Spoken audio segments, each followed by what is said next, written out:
अस्सलाम वालेकुम स्टूडेंट्स। आज के दिन हम बात करेंगे स्प्रिंग्स के बारे में। First year physics chapter number 7, title है ऑसिलेशन। आज इसका पहला लेक्चर है और ये one of the key topics in first year.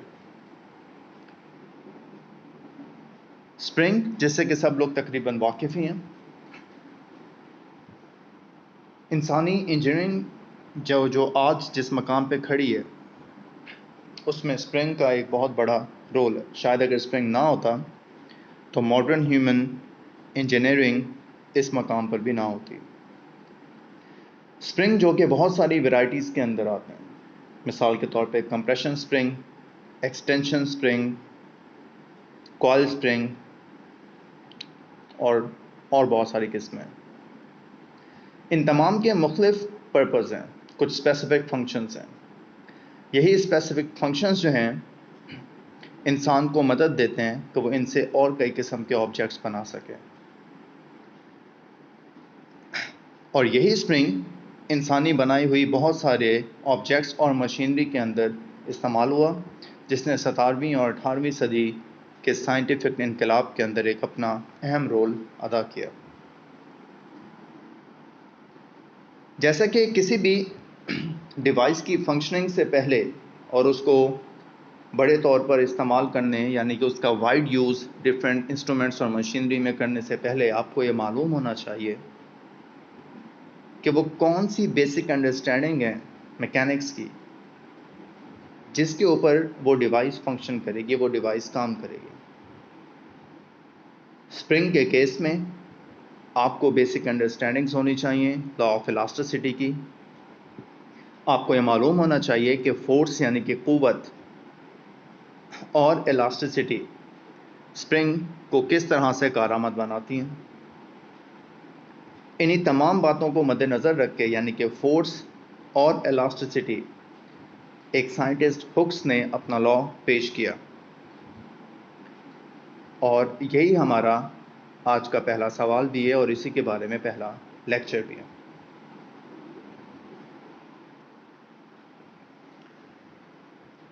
इस लॉ का नाम 17th century British physicist Robert Hooke के नाम पर है। इन्होंने लॉ 1660 के अंदर स्टेट किया, यानी कि बयान किया, और इसकी पब्लिकेशन इन्होंने 1678 यानी कि 1678 में की। जैसा कि आप यहाँ पर देख सकते हो क्वेश्चन नंबर 1, जो कि कहता है define Hooke's law and simple harmonic motion. What is the restoring force? Drive the relation for acceleration of mass attached with a spring. तो इसमें सबसे पहले हम बात करेंगे कि हुक्स लॉ क्या है और उसके साथ डिफाइन करेंगे कि सिंपल हार्मोनिक मोशन क्या होता है। ये रिवीजन टॉपिक है। ये टॉपिक आप पहले आई थिंक क्लास 10th के अंदर भी पढ़ चुके हैं। उसके बाद हम बताएंगे कि रिस्टोरिंग फोर्स क्या होती है और एक एक्सपेरिमेंटल सेटअप जो अभी हम देखेंगे कि जिसमें एक स्प्रिंग और एक मैस आपस में एक दूसरे से अटैच है,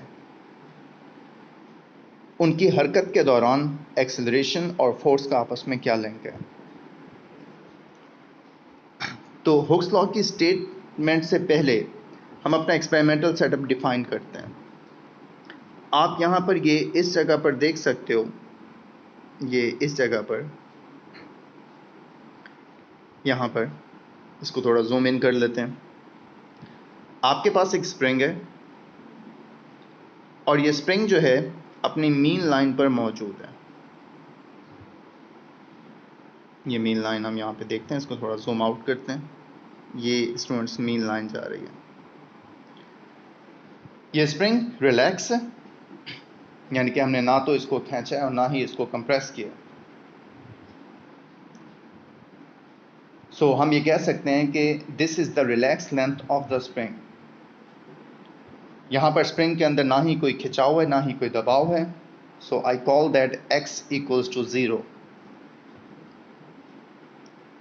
now if I extend the spring, अगर मैं स्प्रिंग को खींचूं, जैसा कि आप यहाँ पर देख सकते हो, ये इस जगह पर हम स्प्रिंग को यहाँ से थोड़ा नीचे खींचेंगे। तो जब आप स्प्रिंग को नीचे खींचोगे तो जाहिर है आपको कोई ना कोई फोर्स अप्लाई करना पड़ेगी। एक्सटर्नल फोर्स स्प्रिंग को अपनी मीन लाइन से नीचे ले आएगी। जितनी आप फोर्स अप्लाई करोगे उतना ही डिस्प्लेसमेंट यानी कि ये खिंचाव प्रोड्यूस होगा। आप चाहें तो स्प्रिंग को ऊपर भी पुश कर सकते हैं, तब ये दबाव यानी कि कंप्रेशन ऊपर की तरफ जाएगा। कम फोर्स कम खिंचाव यानी कि कम डिस्प्लेसमेंट, इधर इन डाउनवर्ड डायरेक्शन और अपवर्ड डायरेक्शन। ग्रेटर फोर्स, जैसा कि आप यहाँ देख सकते हो कि हमने फोर्स डबल कर दिए, फोर्स 2F है, तो जो डिस्प्लेसमेंट है वो भी डबल हो जाएगा, यानी कि डिस्प्लेसमेंट यहाँ पर 2x है।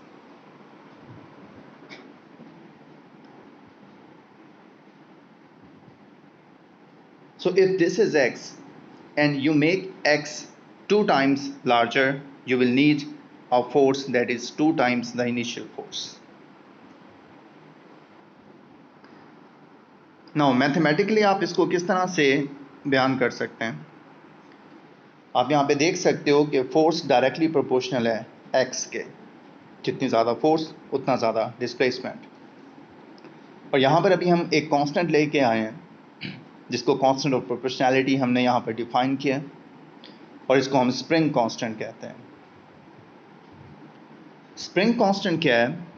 स्प्रिंग कांस्टेंट सिंपल है, ये आपको बताता है कि आप स्प्रिंग को वो कौन सी लिमिट है जहाँ तक आप स्प्रिंग के ऊपर फोर्स अप्लाई कर सकते हैं। Now that spring constant K can be defined in many ways. ये आपको ये बता सकता है कि लीनियर केस के अंदर स्प्रिंग की स्टिफनेस कितनी है। K बड़ा होगा तो स्प्रिंग ज़्यादा स्टिफ है, K की वैल्यू स्मॉल है तो स्प्रिंग स्मॉल होगा। अमूमन बड़े स्प्रिंग्स के लिए, क्योंकि वो ज़्यादा ठोस होते हैं या उनको खींचना मुश्किल होता है, K की वैल्यू ज़्यादा होती है। हल्के फुल्के स्प्रिंग के लिए, छोटे स्प्रिंग के लिए K की वैल्यू कम है। आप इसको यूँ भी डिफाइन कर सकते हैं कि वो कौन सी इलास्टिक लिमिट है, यानी कि वो कौन सी लिमिट है, वो कौन सी हद है जहाँ तक स्प्रिंग को बग़ैर डैमेज किए खींचा या कंप्रेस किया जा सकता है। मैक्सिमम और मिनिमम साइज़ के लिए याद रहे कि इसमें स्प्रिंग ख़राब नहीं होना चाहिए, स्प्रिंग के अंदर डिस्टॉर्शन, परमानेंट डिस्टॉर्शन या परमानेंट डैमेज नहीं होना चाहिए। तो हुक्स लॉ सिंपल है कि आप फोर्स लगाएंगे तो स्प्रिंग के अंदर डिस्प्लेसमेंट होगा, लेकिन जैसे ही आप फोर्स लगाते हो तो स्प्रिंग को आप ये कह सकते हैं कि ये बात पसंद नहीं आती और वो ये चाहता है कि वो आराम और सुकून जहाँ पर वो मौजूद था वहाँ पर स्प्रिंग वापस चला जाए। तो जितनी आप फोर्स एक्ट करते हैं डाउनवर्ड, उतनी ही एक फोर्स स्प्रिंग रिएक्शन में जनरेट करता है अपवर्ड, जिसको कि रीस्टोरिंग फोर्स कहते हैं। नाउ एक्टिंग फोर्स के लिए तो लॉ F=kx हो जाएगा, लेकिन अगर आप रीस्टोरिंग फोर्स की बात करोगे तो क्योंकि वो डिस्प्लेसमेंट जो कि डाउनवर्ड है उसके अगेंस्ट यानी कि अपवर्ड होगी हमारे केस में, तो वहाँ पर आप नेगेटिव पुट करेंगे, आप माइनस साइन इस फार्मूले में पुट करेंगे, तो वो फार्मूला बन जाएगा F=kx। So the negative sign take care of direction. When x is positive, then the force is in the negative direction. When x is negative, the force is in the positive direction, and that is why it is known as the restoring force. जो force आपने लगाई है वो spring को अपनी जगह से disturb करेगी, इधर डाउनवर्ड और अपवर्ड, और हमारे केस में डाउनवर्ड, जैसा कि आप देख रहे हो कि ये फोर्स इसको नीचे लेके आ रही है। लेकिन स्प्रिंग की फोर्स स्प्रिंग को ऊपर खींचेगी, उसको अपनी असल जगह पे इस मीन लाइन पर ले जाने की कोशिश करेगी। दैट इज़ वाई इसको हम कहते हैं रीस्टोर, यानी कि दोबारा बहाल करना, अपनी असल जगह पे उसको वापस लेके आना। तो रिस्टोरिंग फोर्स के फॉर्मूले में आप इक्वेशन 1 के अंदर नेगेटिव पुट करोगे और वो हो जाएगा F=kx। जहाँ तक फोर्स और डिस्प्लेसमेंट लीनियर रहेंगे, यानी कि जितनी फोर्स उतना ही डिस्प्लेसमेंट, तो वहाँ तक हुक्स लॉ वैलिड है अमूमन, अगरचे कि इसमें एक एक्सेप्शन भी है थोड़ी सी, लेकिन अभी के लिए इतना काफ़ी है। अब हम हुक्स लॉ की स्टेटमेंट की तरफ आते हैं। आप देख सकते हो इधर, according to Hooke's law, within elastic limit, यानी कि के की लिमिट, इलास्टिक लिमिट के अंदर रहते हुए, the applied force is directly proportional to the displacement. Greater will be the force, greater will be the displacement. जितनी फोर्स लगाएंगे उतना ही डिस्प्लेसमेंट होगा। अब आगे अगर हम स्प्रिंग कांस्टेंट की बात करें तो spring constant is defined as force per unit extension. और व्हाट डज इट मीन? आप देख सकते हो इक्वेशन नंबर 1 के अंदर इधर एफ के एक्स के इक्वल है, तो यहां पर के बराबर हो जाएगा F divided by x.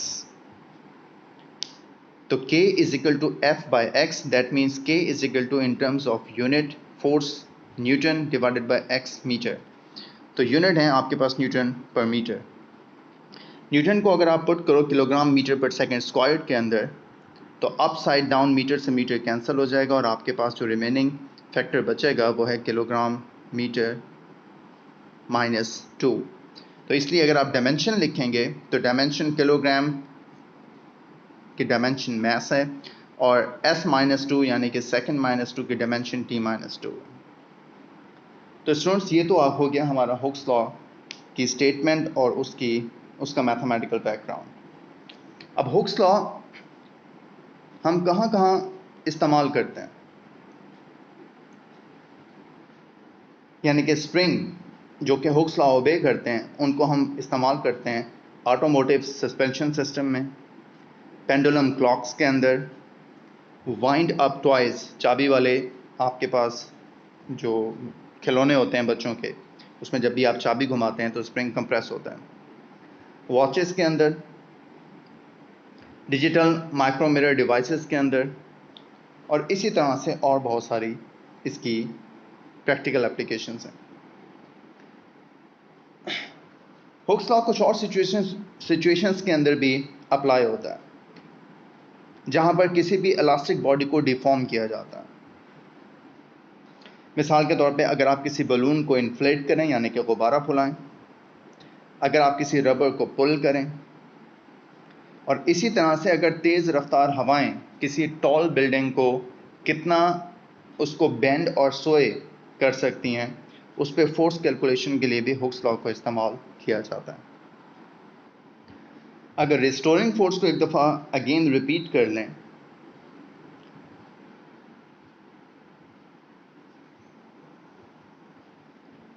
so it can be defined as the property of an object or material which causes it to be restored to its original shape after distortion or disturbance। यानी कि किसी भी चीज़ की वो सलाहियत कि वो disturbance के बाद, डिस्टॉर्शन के बाद, फोर्स अप्लाई करने के बाद दोबारा अपनी जगह पर वापस आ जाए, तो जो दोबारा लाने वाली ताकत है वो रिस्टोरिंग फोर्स कहलाएगी। नेक्स्ट स्टूडेंट्स, अगर सिंपल हार्मोनिक मोशन की बात करें तो उसकी डेफिनेशन भी आप पहले देख चुके हैं 10th क्लास के अंदर, लेकिन उसको दोबारा एक दफ़ा रीस्टेट करते हैं। जैसे कि यहाँ पे आपको नज़र आ रहा है, the oscillatory motion in which the acceleration of a body at any instant is directly proportional to the displacement from the mean position and directed towards the mean position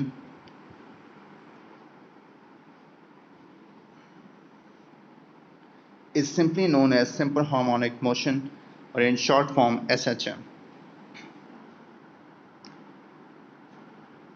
इसके ऊपर नेक्स्ट लेक्चर में हम मज़ीद तफसील से बात करेंगे, लेकिन अभी इसका कुछ मुख्तसर अहवाल ये है कि कोई भी ऑसिलेटरी मोशन जिसके अंदर किसी भी मूविंग बॉडी का एक्सेलरेशन जो है वो हमेशा हमेशा उसकी डायरेक्शन जो है वो मीन पोजीशन की तरफ रहे। So that is important, mean position. और वो एक्सेलरेशन डिस्प्लेसमेंट के डायरेक्टली प्रोपोर्शनल हो, यानी कि जितना ज़्यादा डिस्प्लेसमेंट होगा उतना ही ज़्यादा एक्सेलरेशन होगा, लेकिन उसकी डायरेक्शन हमेशा कहाँ रहेगी, मीन पोजीशन की तरफ। तो ऐसा मोशन आपके पास सिंपल हार्मोनिक मोशन कहलाएगा। यहाँ पर आप देख सकते हो ये पेंडुलम की एक एग्जांपल है। उसके अलावा स्विंग जिसमें बच्चा झूल रहा है, ये भी सिंपल हार्मोनिक मोशन की एक एग्जांपल है। यहाँ पे एग्जांपल्स में आप देख सकते हैं motion of a simple pendulum, motion of mass attach to a spring जो हमने अपने फर्स्ट केस में देखा हुक्स लॉ के अंदर, और मोशन ऑफ अ स्विंग जो अभी आपने ये इधर देखा कि यहाँ पर एक चाइल्ड जो है, एक बच्चा जो है वो झूला ले रहा है। सिंपल हार्मोनिक मोशंस की कुछ स्पेसिफिक कंडीशंस हैं जो कि यहाँ पर हमने मेंशन की है। First, the system must have inertia. Second, the system must ओबे Hooke's law. Third, the system should have elastic restoring force. Number 4, the system should be frictionless. यानी कि किसी किस्म, लास्ट पॉइंट ज़रा इंपॉर्टेंट है, इसके ऊपर पहले डिस्कशन नहीं हुई कि सिस्टम को फ्रिक्शनलेस होना चाहिए, किसी किस्म की कोई फ्रिक्शनल इफेक्ट ना हो जो कि सिंपल हार्मोनिक मोशन को रोकने यानी कि उसकी डैम्पिंग का सबब बन सकें। तो स्टूडेंट्स, ये था हमारा आज का लेक्चर। एक दफ़ा इसको देखने गया हमने इसमें दोबारा क्या किया है। चैप्टर नंबर 7 फर्स्ट लेक्चर है। हमने यहाँ पर हुक्स लॉ को डिफाइन किया और हमने बताया है कि हुक्स लॉ आपको ये बताता है कि डिस्प्लेसमेंट जो कि कोई भी स्प्रिंग तय करेगा वो इस बात पर डिपेंड करता है कि आप उसको कितनी फोर्स अप्लाई करते हैं। एक्सटर्नल फोर्स के लिहाज से आपने यहाँ पर देखा कि F इक्वेशन नंबर 1 में F is equal to k x है, और यही चीज़ रिस्टोरिंग फोर्स के लिए F is equal to minus k x है। तो रिस्टोरिंग फोर्स क्योंकि डिस्प्लेसमेंट के अपोजिट होती है, इसलिए हम यहाँ पर नेगेटिव पुट करते हैं। स्प्रिंग कांस्टेंट की यूनिट यहाँ पर इंपॉर्टेंट है, डायमेंशंस इंपॉर्टेंट हैं, ये एमसीक्यूज में पूछी जा सकती हैं। उसके बाद हमने सिंपल हार्मोनिक मोशन को डिफाइन किया कि एक ऐसा ऑसिलेटरी मोशन जिसमें एक्सेलरेशन हमेशा मीन पोजीशन की तरफ होगा और डिस्प्लेसमेंट के डायरेक्टली प्रोपोर्शनल होगा। उसकी एग्जांपल्स में हमने पेंडुलम, स्विंग और mass attach to a spring, ये हमने एग्जांपल्स यहाँ पर देखी। कुछ कंडीशंस हैं सिंपल हार्मोनिक मोशन जिसको हम फर्दर लेक्चर में मज़ीद एक्सप्लेन करेंगे, वो यहाँ पर मेंशन है। इसके बाद जो आज आपने पढ़ा है उसके लिए कुछ कंसेप्चुअल शॉर्ट क्वेश्चंस हैं। वो शॉर्ट क्वेश्चंस आप रीड आउट करेंगे खुद, और उनके बारे में अगर किसी किस्म का कोई सवाल है तो आप वो पूछ सकते हैं। शॉर्ट क्वेश्चंस के अंदर जो कीवर्ड हैं उनको मैंने हाईलाइट करने के बाद अंडरलाइन कर दिया है। मिसाल के तौर पे पहले के अंदर acceleration directed towards mean position, आप समझ गए होंगे कि इसमें सिंपल हार्मोनिक मोशन की बात हो रही है। उसके अलावा रिस्टोरिंग फोर्स के बारे में, हुक्स लॉ की स्टेटमेंट, और इसी टॉपिक्स जो आज आपने किया है उससे रेलेवेंट कुछ एमसीक्यूज़ हैं। इन एमसीक्यूज़ के आंसर आपको नेक्स्ट लेक्चर में मिलेंगे। आप ट्राई करें कि इस लेक्चर को जो है अच्छे तरीके से समझें और इसको देखें, और उसके बाद इन एमसीक्यूज़ को सॉल्व करने की कोशिश करें। That's for all now students, good luck, अल्लाह हाफिज़।